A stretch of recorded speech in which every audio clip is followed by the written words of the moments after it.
It hasn't been a pretty year for the Saints, but they definitely ended 2023 on the most positive note, dismantling the Buccaneers.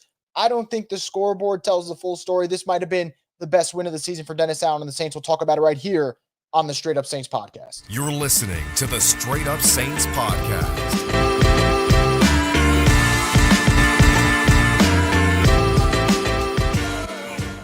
What is up, Who Dat Nation? Welcome back inside another edition of the Straight Up Saints podcast. I'm your host, Chris Vogel. As always, we're brought to you by Scott McNair, injury lawyers. You've been injured in any kind of accident, car, truck, 18-wheeler, hurt offshore. Scott McNair handles it all. You give him a call at 504-500-1111 for a free consultation.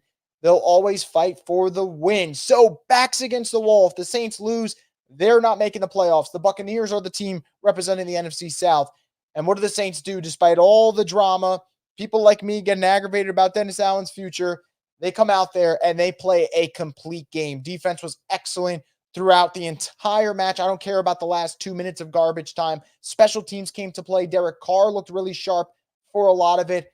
They just set the tone. And I want to start off with the defense because I think that's what really set things for the Saints. I know their opening drive was outstanding, and I'll talk about the opening drive in just a minute.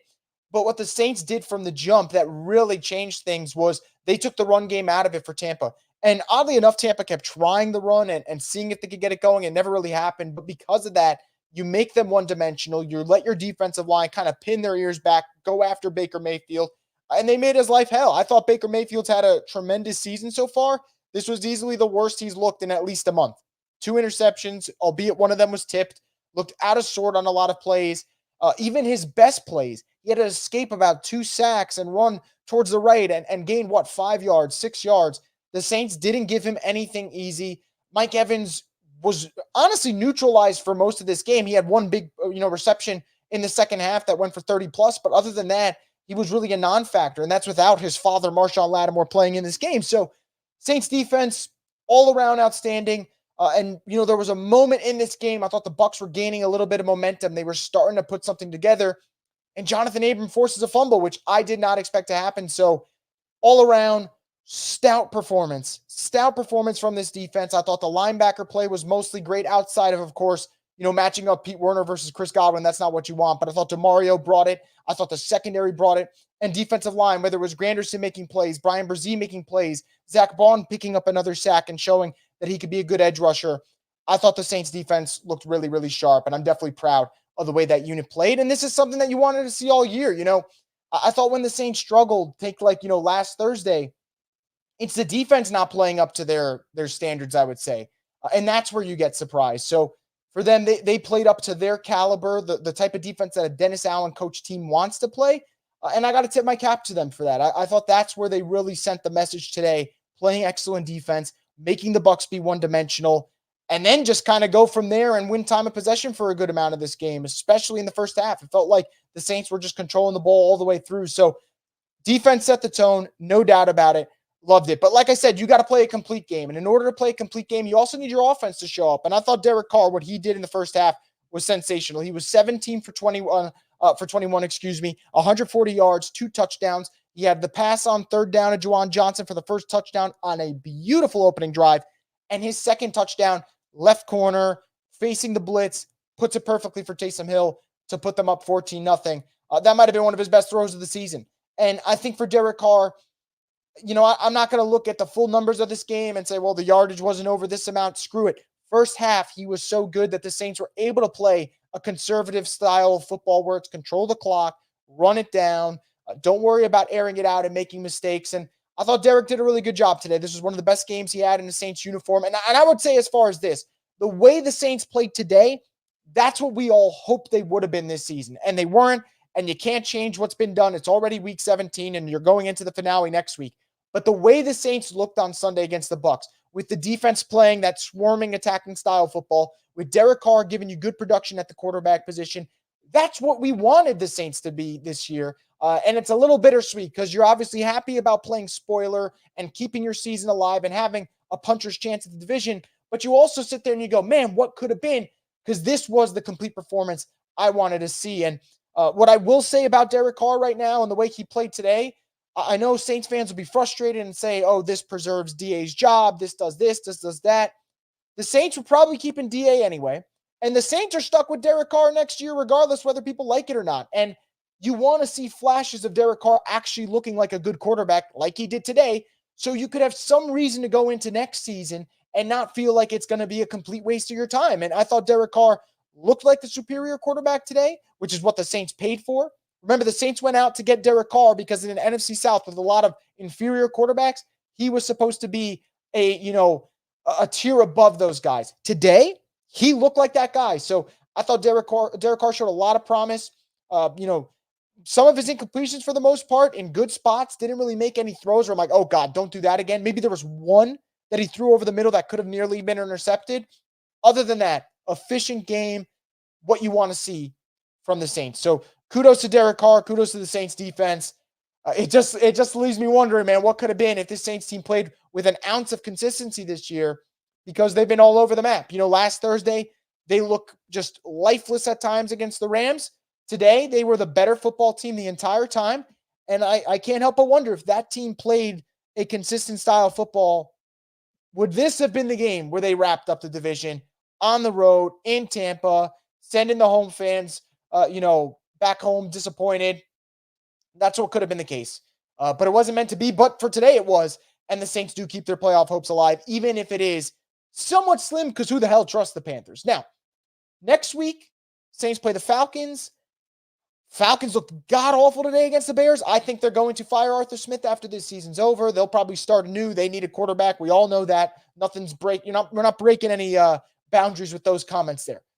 That game will be interesting, though, because I don't know if the Saints are going to have Alvin Kamara. He hurt his ankle not once, but twice in this game. Rolled it early on a odd tackle, and then rolled it again later in the first half. He didn't come out of the locker room. He missed the entire second half. He was ruled out relatively quickly. I gotta assume it's an ankle sprain. I don't know the severity of it, though. I'm hoping he could be there for the Atlanta game. But what you can say is obviously the Saints' run game is just not the same without Alvin in there. He had 10 rushes for 45 yards before he got hurt. And now what I will give Jamal credit for is at one point he had 12 carries for 26 yards. And on the next 7 carries, he was able to gain 32 yards from there. So he definitely improved as the game went on, as did the Saints O-line, which was moving Tampa Bay from start to finish. But you need Alvin in there. He's that change of pace back. He's obviously your most explosive runner. He's your best runner. Not having him in there definitely hurt at times for New Orleans. Obviously didn't come up costly today. The Saints never felt like they were going to lose this game, regardless of what transpired on the field. And now we just got to wait and see and hope for a positive update. But obviously concerned that it is an ankle. Obviously concerned that he did tweak it twice. And then that he didn't come out of the locker room. He was in there probably getting treatment. So fingers crossed that AK doesn't have a severe injury and that he could play at some point. But we shall see. And if you don't have him next week against the Falcons, you're going to see a lot of Jamal Williams. Probably got to let Derek Carr air it out a good amount of times, get Taysom Hill involved, which the Saints did today, which I was very happy about that, using him more. So we'll see. Thought the offense did a good job of kind of adapting to their circumstances today. Didn't need a big Chris Olave game. Didn't need a big Rashid Shaheed game. And I thought Pete Carmichael mixed it up pretty well. They threw it 32 times. They ran it for 30-plus times. I thought Pete did the damn thing today. And he's another one. Pete goes with the Saints where it's like, I wish you were consistent. Because there are days where Pete's calling plays and I go, man, I still like what he's doing here. And then there are days where he gets stagnant. Today was not one of those days where he got stagnant. He did what the Saints needed to do to put themselves in position to win. So like I said, Alvin hurt. We'll see where it goes from there. But it's going to be fascinating to see how next week transpires, because the Saints need to beat the Falcons, take care of their business, and they also got a scoreboard watch and hope that the Panthers beat the Buccaneers. And if that happens, then the Saints would play either the Cowboys or the Eagles in the first round of playoffs. And honestly, here's the way I see it. I don't know if you'll find someone more negative about Dennis Allen than me, and I'm not going to change my tune on I don't think Dennis Allen is a good head coach or the right guy to bring the Saints to where they want to go. But I think Dennis Allen's the head coach next year anyway. So you know what? At this point, you might as well make it into the playoffs and give us some type of excitement than not make the playoffs and still keep him anyway, if that makes sense. So that's where my head's at. I'll see where your head's at in just a minute when I get to your comments. But before I do that, guys, I want to get a quick word from one of our sponsors, DraftKings Sportsbook. DraftKings Sportsbook is giving new customers an exclusive offer just for NBA fans. This week, new customers can bet just $5 and get $150 instantly in bonus bets. Plus, score an NBA League Pass subscription on us for the rest of the season. Download the DraftKings Sportsbook app now and use code BOOT. New customers can get $150 instantly in bonus bets for betting just $5, plus score an NBA League Pass subscription on us. Only on DraftKings Sportsbook with code BOOT. The crown is yours. Gambling problem? Call 1-800-GAMBLER. Must be 21 or older in most eligible states, but age varies by jurisdiction. See DraftKings.com/sportsbook for details and state-specific responsible gambling resources. Eligibility and deposit restrictions apply. Bonus bets expire 168 hours after issuance. Terms at sportsbook.draftkings.com/basketball terms. Once again, thank you to DraftKings Sportsbook for being part of the program. We'll get into some comments you guys have on this Sunday, New Year's Eve. Saints closing out 2023 with a statement win over the Bucs, keeping their playoff hopes alive. And I think it went from 12% to like 32% their playoff odds. Obviously, who knows? The NFL's so unpredictable. We had the Cardinals beat the Eagles today. The Giants probably should have beat the Rams, but didn't. A lot of crazy stuff going on in the NFL. We'll start off with Alex here. He says, the Saints can never make it easy. Can they? Really impressed with the run D today. Put all the pressure on Baker and the passing game. Yeah, absolutely. Made them one-dimensional, and that really did it. That did the trick for them. And like I said, once the Saints went up 14-0, it never felt like they were going to lose that game. They just had complete control. You absolutely love to see it. Every phase of the game worked for New Orleans. Forgive says, why is DA so scary? Why not go for it on 4th and 1 and run the clock? But we can kill the fire DA discussion. There's a 0% chance now. Yeah, I mean, from the reports, it sounded like there was a 0% chance regardless of today's game. But after today, obviously, there's definitely a 0% chance. He will be back next year. It is what it is. We kind of have to deal with it. Now, the 4th and 1 you're talking about, I tweeted that he's a coward for not going for it. Some people said I was being too harsh. Maybe I was. Like I said, I'm not fair when it comes to DA. I'm definitely leaning towards the critical side when it comes to Dennis Allen. But when I saw that play, for me, it was like 4th and 1. The Bucs weren't stopping the run that drive. I would just go for it, and I would have lived with the results. If the Saints didn't get it, I wouldn't have cursed out DA. I would have been happy that he went for it. They decided to kick the field goal. Thankfully, Blake Grupe makes it. The Bucs get a big pass play the next possession, but their receiver ends up fumbling after he stumbles to the ground. So I'm a big fan of like when you can end the game effectively and not make your defense go through like 4 minutes of garbage time where someone could get hurt. And, you lost Landon Young, you lost Nephi Sewell. I would have done it. I'm not blaming Dennis Allen for taking the points, but I just would have been more towards the aggressive side of it when you are in control. You're up 20-7. That's just me, but I understand why people disagree with it. And I do think I'm overcritical of times DA, but I do agree with you there. I would have gone for it. I didn't know why they decided to just kick the field goal. Alex says, the Jonathan Abram game, coaching staff made the right call going with him over Howden today. What a shock, man. Jonathan Abram completely ended the game with that forced fumble on Rachaad White. That's when the Bucs started gaining momentum. He punches it out. DeMario recovers it. And then he gets the interception off the Baker Mayfield pass that was tipped at the line of scrimmage. So big game from him. Probably his best game as a pro. Forced fumble and interception. He was outstanding. Kudos to him. Did not have that on my bingo card today. Chung says, I guess the problem the whole season has been the offense's inability to take advantage of their possessions. It was obviously looking at the tape. The offense was the reason the Saints stunk up this season.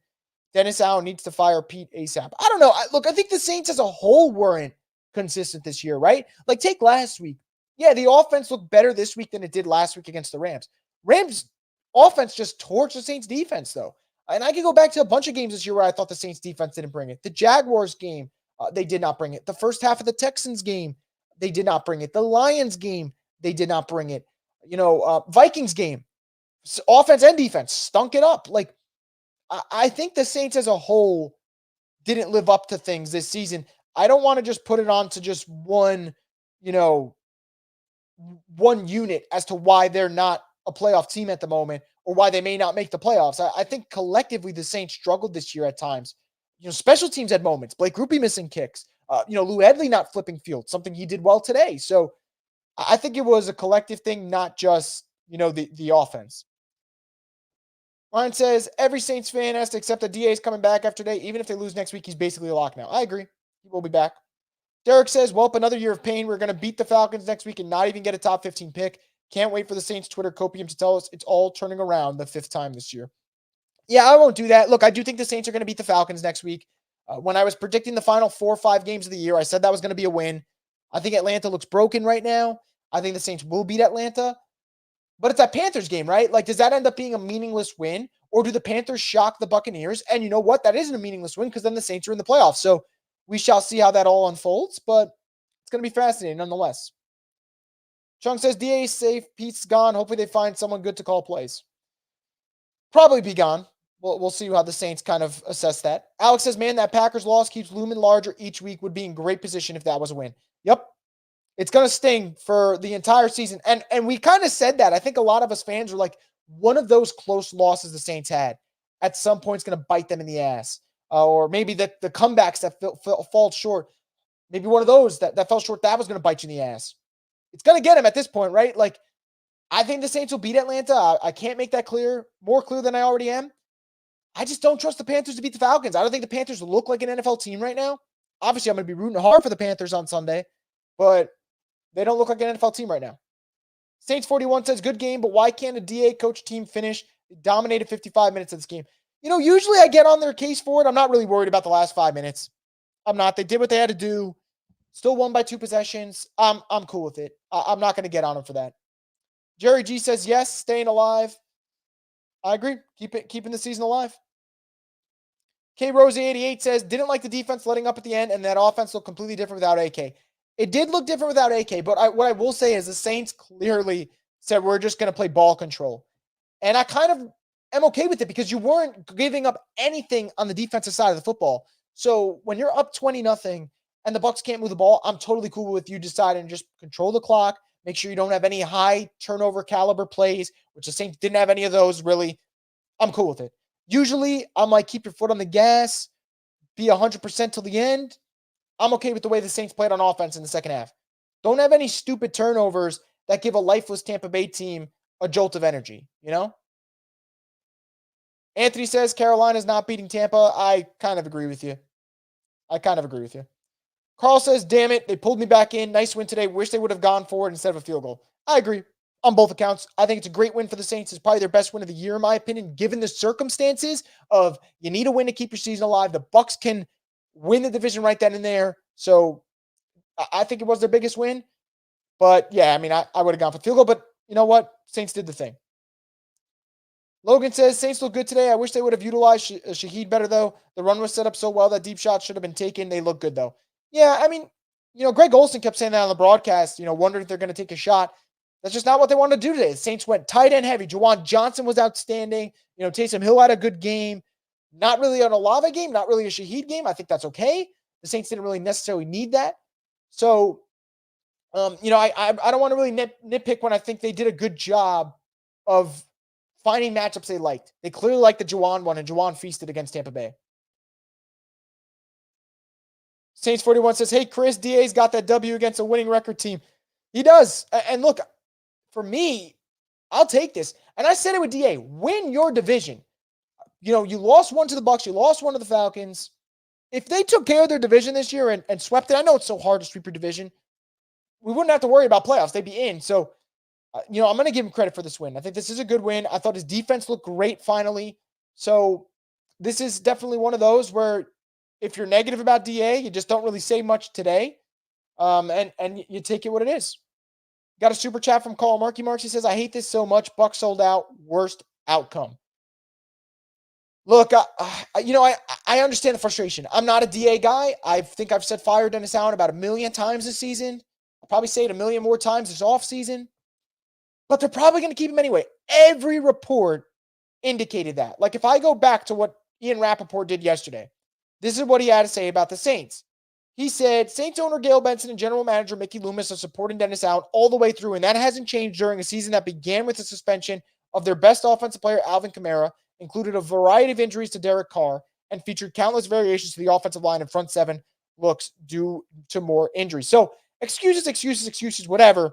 Saints are going to keep DA regardless. So I don't think this outcome changes much. I really don't. I think even if the Saints lost today, DA would have been safe. I think the Saints made up their mind that they're keeping him for a third year. And it is what it is. This is what they want to do, Chung says the Saints won't win a game in the playoffs if Pete is calling plays. Depends what Pete shows up. Today's Pete, pretty good. Some weeks, not so good. It really depends. He's hot and cold, All World Trucker says, Chris, I read on Bleacher Report this morning that the Saints are bringing back DA for another season. but Pete Carmichael's going to be fired. They're going to use him as a scapegoat. It seems that way, but things can change. And by things can change, I mean the Pete thing. DA will be back. It does not sound like Dennis Allen's going to get fired. We got to deal with him for another season. So yippee. We'll see about the Pete Carmichael thing. I think the Saints would like to get a new play caller in, but, it depends about interest in the job, how the season finishes. Because, if the Saints make the playoffs, somehow, and upset someone in round one, Pete might be safe for another year. You never know. You really never know. Saints 41 says Falcons got smacked by the team at the first pick in the draft. To be fair, the Bears had the first pick in the draft by way of Carolina because the Bears are starting to win some games now. Bears have 7 wins, I believe, on the season, 7-9. So, the Bears are starting to play some winning football. Captain Deluxe says this team is schizophrenic. Which personality are we going to see from week to week? I put this on Dennis Allen, who continuously looks like a deer in headlights. Well, that's what I agree. I think when you're so inconsistent, that falls more so on coaching than it does the talent level of this team. Now, do I think this roster is overrated at times? Sure. But I think it's still a competent roster. I do think the inconsistency stemmed from leadership coaching. Now the Saints said they had a good week of practice. They had a lot of preparation for this one, so that went in their favor. But, I think that kind of falls on the coaching part of not being a consistent team. Because this team, where the hell was that against the Rams? I would have loved to see that. That would have been a damn good game. And had they won that one, all right, this would have been a huge game for New Orleans. Jeremy says, too little, too late, ? Kind of feels that way, but we shall see. Definitely feels that way, though. Saints 41 says, DA gets his first win against a team with a winning record. He got his 23rd W. Pathetic.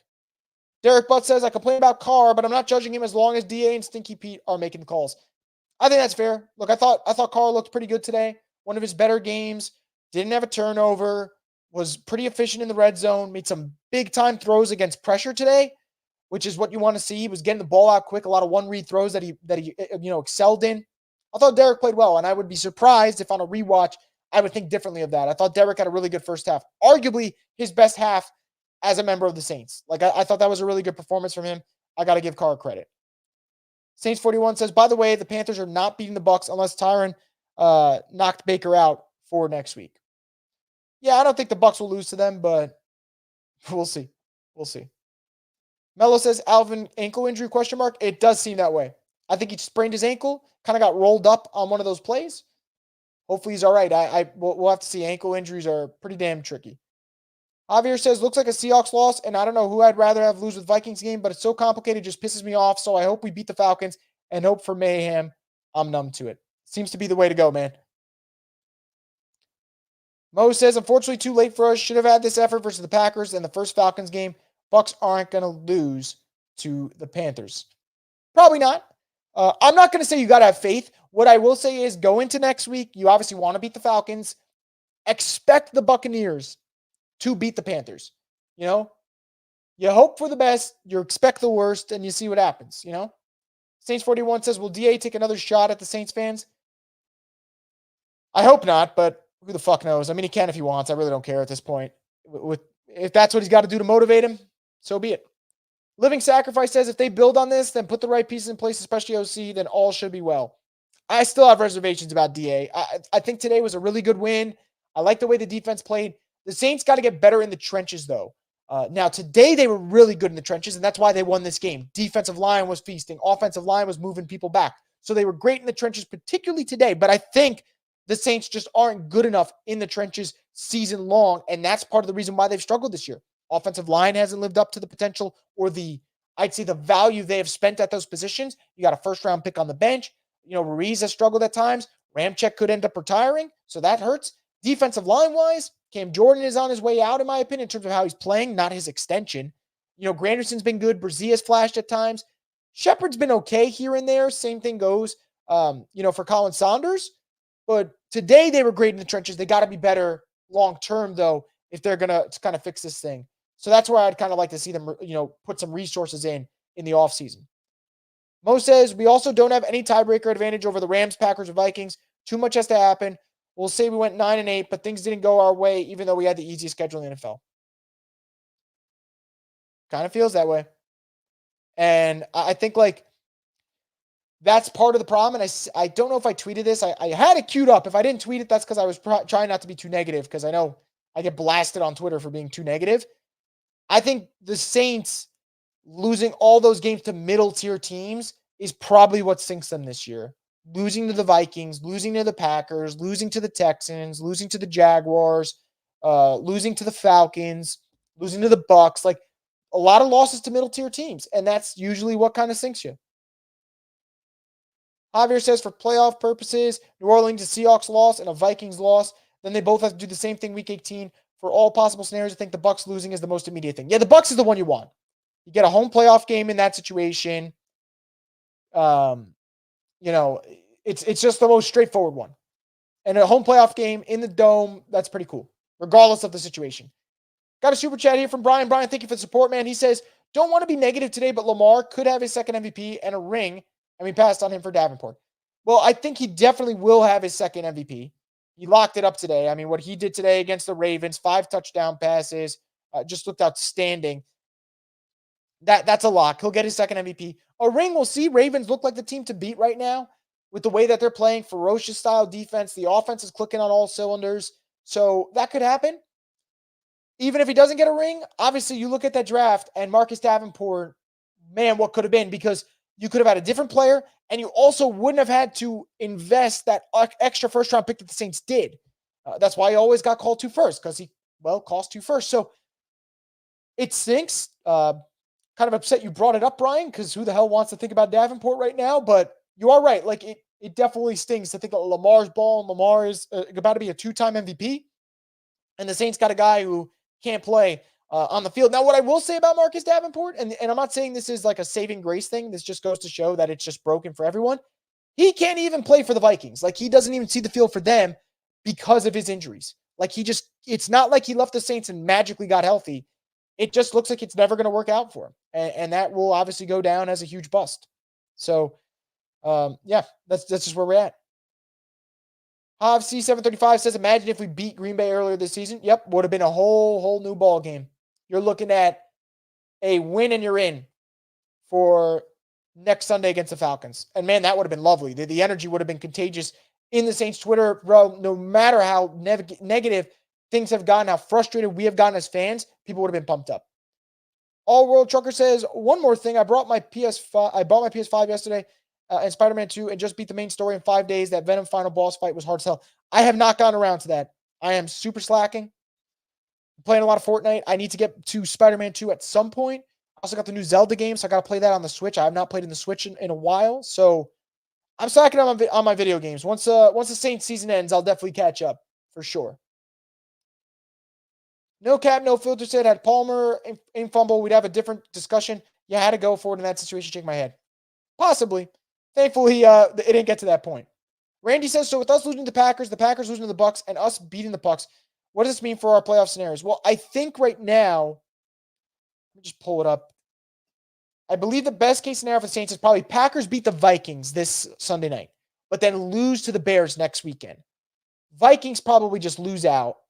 Seattle lose out. And then I think the Saints would get in the wild card if they win.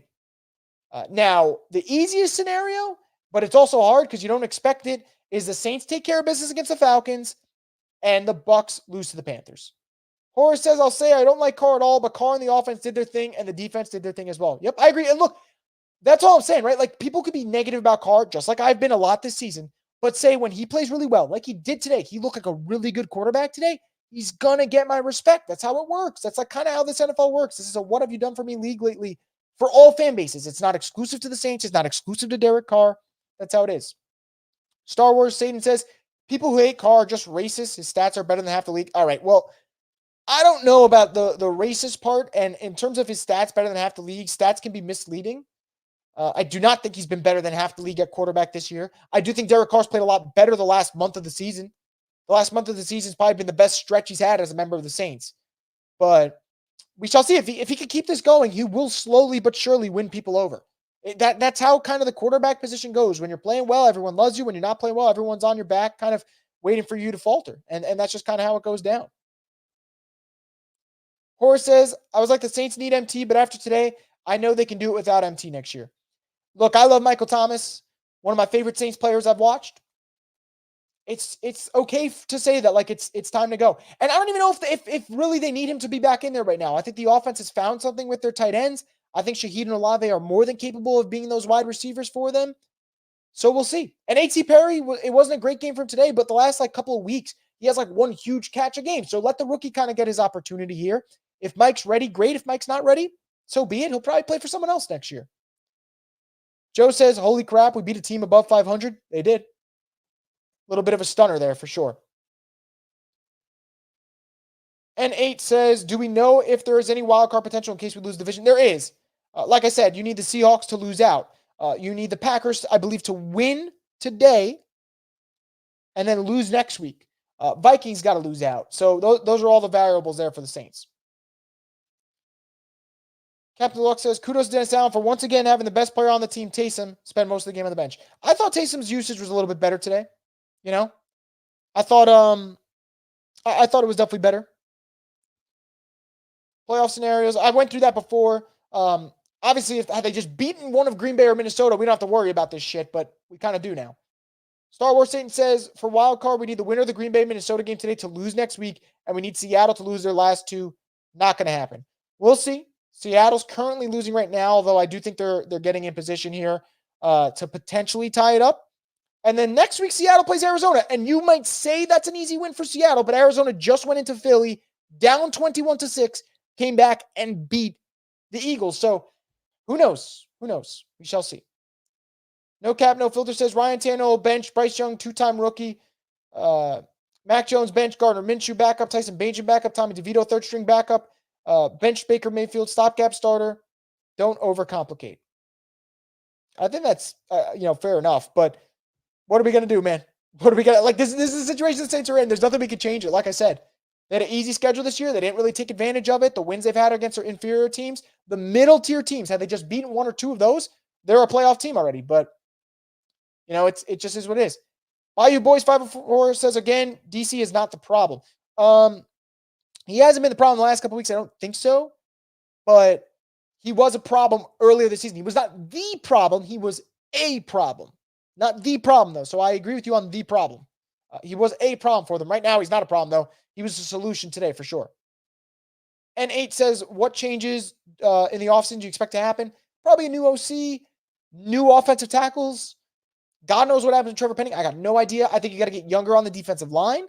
Offensively, I kind of like the idea of letting Shaheed get better, get Olave better, A.T. Perry get better. I think you got some young talent there. Running back, you got to figure out this Kendra Miller thing health-wise. If Kendra's not healthy, go draft another running back. If you think you could get Kendra healthy, cool. If not, got to figure out a solution there. Michael says, I'm a diehard Saints fan, but I was so less stressed and happy not watching them play today. That's fair. I mean, honestly, I had a good time today. I had fun watching the Saints. I usually don't. But today was a fun one. Today was a win that, honestly, you get really excited about, and you hope to God that they can continue it. And I don't know if they can. You only got 1 week left anyway. But that's the type of game that you wish you saw more of, and you would take it. Joseph says, Dennis Allen's not bad. The team just isn't. I don't know about that. I still think Dennis Allen's a pretty bad coach. Mo says, why do the Bucs have the tiebreaker over us, even if we both finish 9-8? I believe they have a better conference record. I'd have to check, but I believe they have a better conference record. Margaret says, I'm getting my Fire Dennis Allen t-shirt tomorrow. Look, mine's going to be sitting there until next year, and I'm sure I'll have to break it out at some point next year, but he's not going to get fired. That's for sure. Ed says that hip drop tackle got Alvin shaking my head. I think he got hurt on the first one where he got rolled, and then the hip drop just sealed the deal for him when he got hit. Hope to God it's not like one of those high ankle ones that lingers for like an extended period of time. Because even if the Saints get into the playoffs, right, which would be a fun ending to what has been a weird year, probably not winning without AK. AK changes so much. You need him in there. Margaret says, where was Jimmy Graham today? I like Johnson, but very predictable. Game script didn't really call for it. I thought Juwan was great today. I thought Juwan played the way we all thought he could. This was the best game he played this season. I hope that is a sign of things to come for next season. We'll see what happens, but I thought Juwan looked really good today. Like I said, defense was swarming. Juwan did his thing. The offensive line was moving people, which was nice to see. They were picking up the blitz, which was excellent. Derek Carr was dealing. Special teams, Blake Grupe was consistent. Lou Hedley was flipping field. Saints did a lot of good things today. Brian said secondary really stepped up today. Yeah, I thought Paulson Debo stepped up. Alante Taylor got his first career interception. Shout out to him. He played really well, responded well to that benching. Jonathan Abram, interception and a forced fumble. Saints defense stepped up today. Saints defense absolutely stepped up. And like I said, they set the tone. And then the reason they ended up beating the Bucs and giving themselves a chance for next week, having a shot at the playoffs. And like I said, guys, in order to do that, the easiest path, the most straightforward path, Saints beating the Falcons, Panthers beating the Buccaneers. We'll see if that unfolds, but it'll be interesting. So since it's New Year's Eve, guys, we're going to wrap this one up a little shorter than usual. I just want to say thank you guys so much this entire year for coming in, leaving your comments, leaving your questions, leaving your thoughts, your super chats, your predictions, your venting, whatever it is. You guys have been great this entire year. We'll be back some point this week to preview the Falcons game, talk about the Panthers-Bucs game as well, talk about the Saints playoff odds, all that, because we'll have a little bit more clarity after Week 17 wraps up. But I just want to wish you guys a very happy and healthy New Year coming up. I hope you guys enjoy your New Year's Eve, enjoy your New Year's Day, should have fun with college football going on. And we'll see what happens. Saints end 2023 on a good note. Hopefully the start of 2024 is pretty content. Thank you guys so much for tuning in. I hope you enjoy the rest of your night and have a great New Year.